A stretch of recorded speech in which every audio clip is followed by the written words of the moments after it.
All right, welcome to Custom OGT, everybody. Danny and I reacted to a song from Elvis Presley in his 1968 comeback special about a couple of weeks ago, and it was different.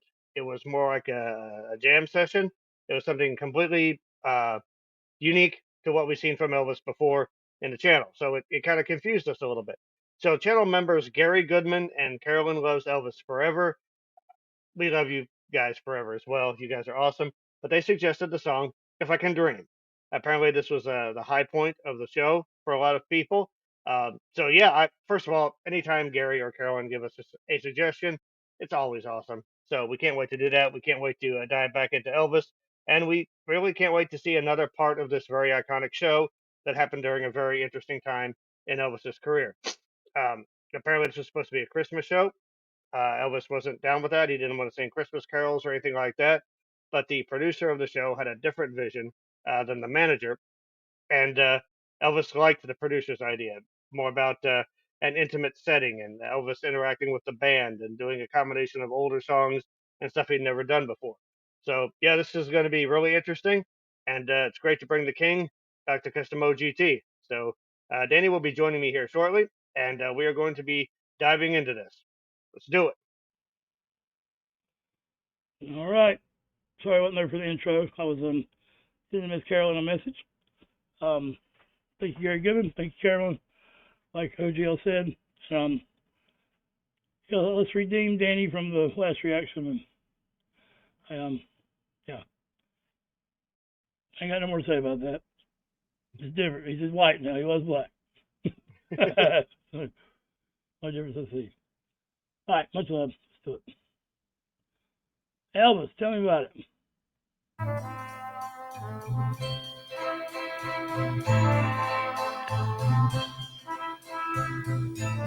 There must be lights burning brighter somewhere.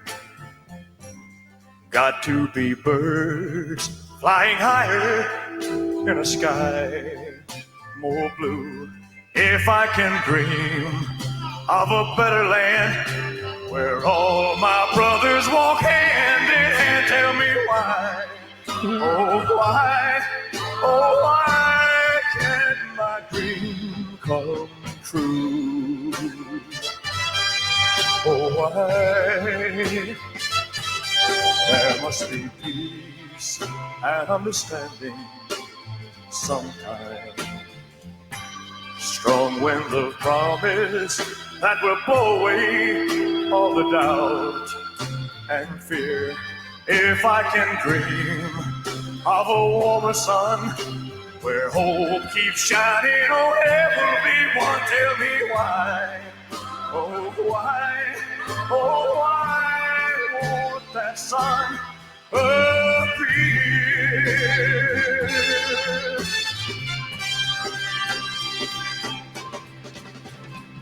We're lost in a cloud with too much rain.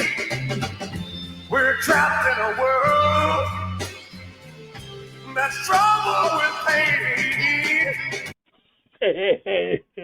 Yeah, he's speaking the truth there for sure. The truth talking about heaven, he's got to be. The way the man, his tone and his obviously wasn't auto tone being. He is so good at his fundamentals, and he makes it look. Elvis has been sloppy before with lyrics, with his vocals, but in a good way. I mean, I don't mean that in a bad way, but he don't have to be. He's very precise in what he does. It's calculated, even if he wants to be more loose. You know what I mean? Let me turn my light back on.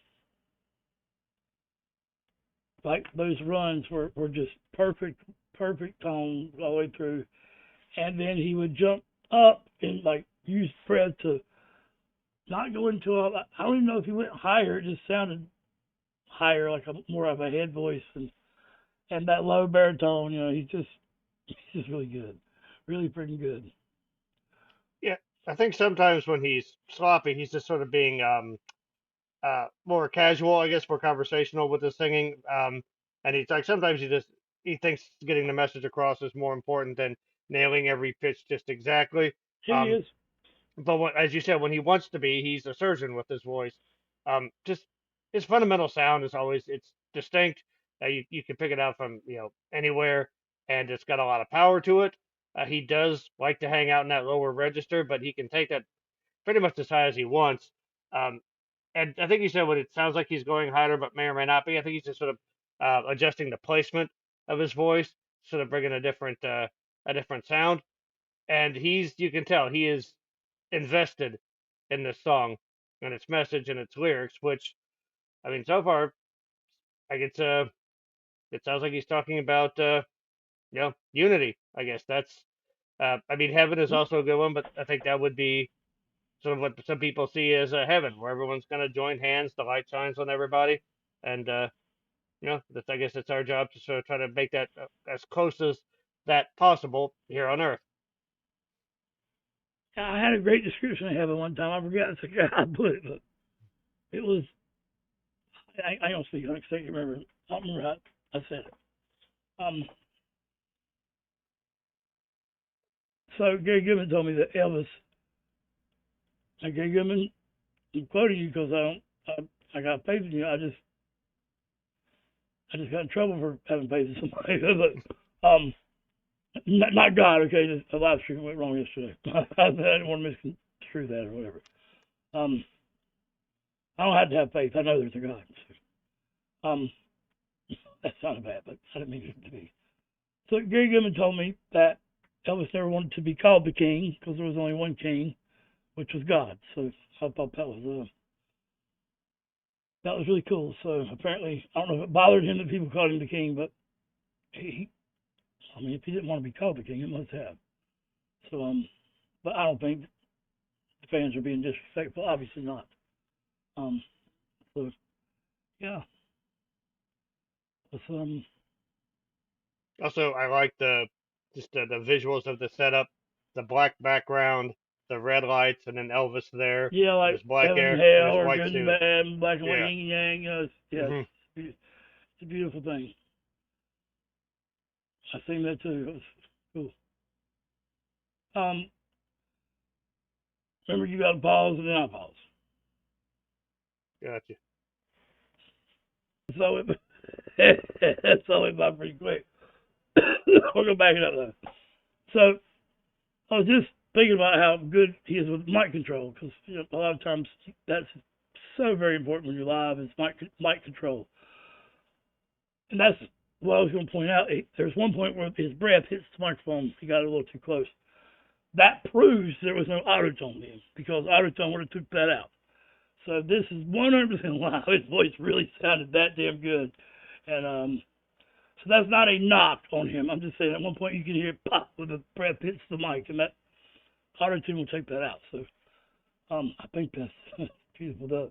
The grit, I got a natural because it's a damn hole in my throat, but it doesn't sound good. It's like a bear or something, but Elvis sounds so good, man. And you can see in his eyes, he's passionate about what he's singing about, so it's not a put on. Yeah, he's a pretty ass man. I mean, I can't help but say that. I'm not, A white suit is not the easiest thing to rock, and he's rocking it. So yeah, right. um, his I think the thing about auto tune is like I don't think anyone goes to see a performer do everything perfectly. They want to see a legitimate performance. Like the thing where his breath hit the mic was just him getting into it, because you could even tell he's got that wide stance, and he's sort of like leaning in both for performance and to get support, because he's putting out a lot of sound. Like he'll take the volume down a little bit to set things up, but then he just sort of roars back with these big, almost operatic notes. He's got a really nice even vibrato as well, and when he's pushing into his voice like that, and that distortion comes in, yeah, it's just a great sound.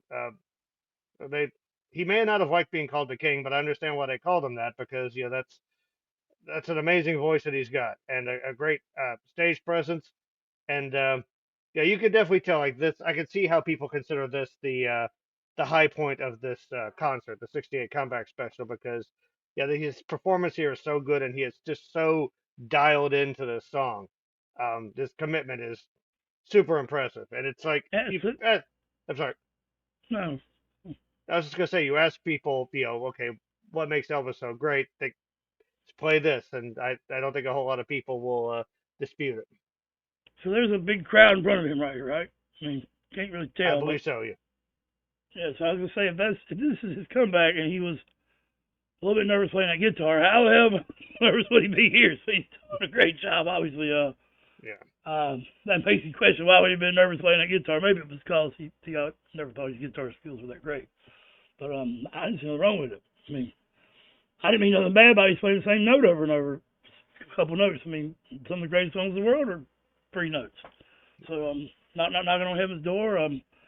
Metallica's Nothing Else Matters is pretty much 3 notes the whole time. It's also possible that this is what a type of performance that he is used to doing, and sort of like that casual jam session we saw might be something he wasn't used to doing in front of people. I'm sure he's done it with the band and rehearsal spaces and stuff. Do that. And now it doesn't seem weird. Knowing the context, it doesn't seem weird. You gotta understand. I hadn't seen none of this, so yeah. All right, so now I'm finished defending myself. I'm just playing. We're just explaining really. But yeah, let's watch that again. I'll try to point out where the spot is where he damn, I'll kill me. I ain't gonna say that, sorry.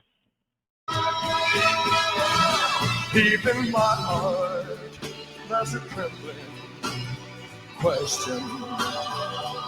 Hello, the background Still, singer. I am sure that the answer is gonna come somehow. Out there in the dark, there's a beckoning candle. Hello. Oh, yeah. And while I can think, while I can walk, I'm sorry, I was like,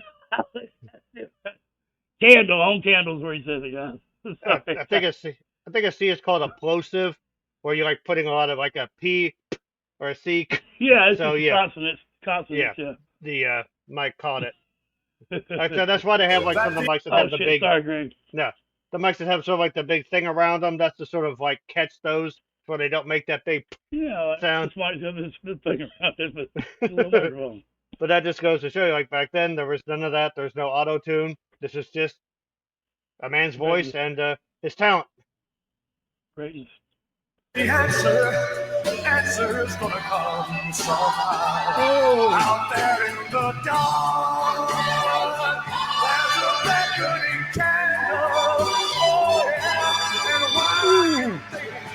while I can walk, while I can stand, while I can talk, while I can dream, please let my dream come true.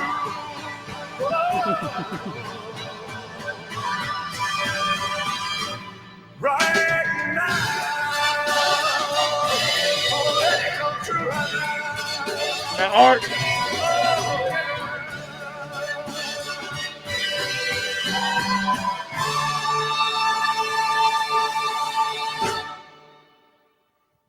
Thank you. Good night. Damn, man. I love it. Not as much, you know what I mean? I feel him. I breathe sometimes. Oh, man. He put a lot into that. He was clearly tired, but yeah, he gave that everything he had and then some. I'm telling you. Wow. That's the reason that tornado didn't take Elvis away.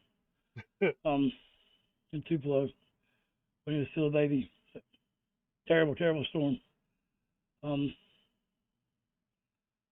Yeah, man, hell, I'm out of breath. I'm still breathing treatments and stuff. So, Carolyn and Gary, great suggestion. Once again, you've led us down the right path. Yeah, that was really good. That was a regal performance from the King, if you will. No doubt, man. Yeah, I love it. I love it. I do. Let us know what's on to do next.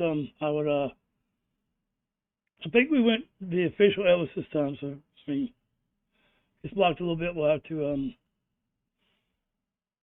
do it a different way. I can send it to both of you guys if it gets blocked. Right. So, Anyway, much love, everybody. And let us know, like Danny said, let us know what other Elvis reactions you would like to see in the comments, and we'll jump on them. Yeah, mental health is real, and be a part of the start. Music Unity is is your best key. support group. Listen to it as often as you can, and take care of yourselves so you can take care of others. No doubt. Much love, everybody. Much love, everybody. My diction sucks.